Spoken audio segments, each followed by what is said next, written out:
Let's take our Bibles this morning to Deuteronomy, way back in the Old Testament. And I want you to go to chapter number 30, because I think there's something here. We read in the word that God is the same today, yesterday, forever. We know that he doesn't change.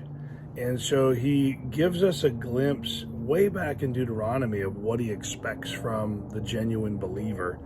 And really what he expects is for us to make a choice between obeying him or obeying others. It's either one or the other. We're either going to follow God or we're going to follow ourselves or others. And too many are trying to give less than all and still receive all that God has promised when he says, I'll either give it to you for your obedience or I'll withhold it in your disobedience.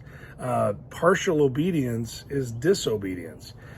God has made it abundantly clear how to please him so we can know it. In fact, in chapter number 30 of Deuteronomy, verse number 14, it says, but the word is very nigh unto thee, in thy mouth and thy heart, that thou mayest do it. He's saying, if you will make a heart decision, you will bring God's word closer to you for the purpose of obedience. Verse number 15, it says, see, I have set before you this day life and good and death and evil. There's just one or the other. It's a choice.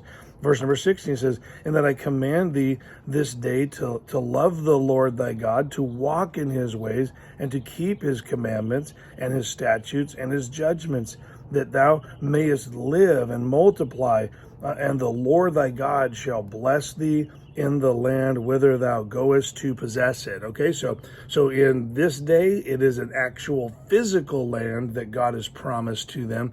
For us today, it's that spiritual land that God says, hey, look, I will bless you if you walk with me. And those blessings will be what travels into all of your decisions, and it'll make for you a great land, so to speak, if you can put that in air quotes, that it's not so much a physical land, although it can be a location.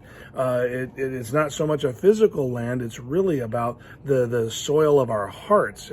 Jesus talked about there are different kinds of people out there, different kinds of soils of the heart. Some is very hard, some is very congested, some is very haphazard, and then there's the good soil. And so he kind of makes a distinction between types of bad soil and good soil. And so I want to encourage you today, the life of the believer is a life of obedience, and obedience means we trust him.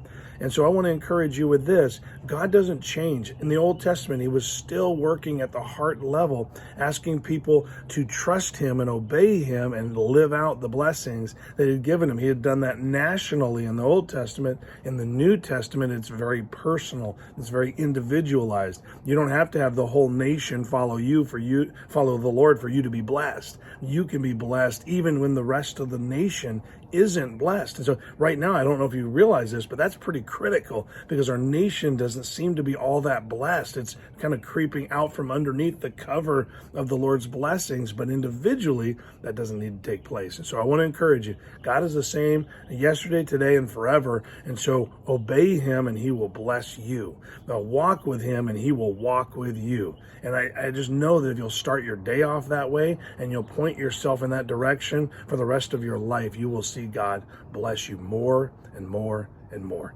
Have a great day.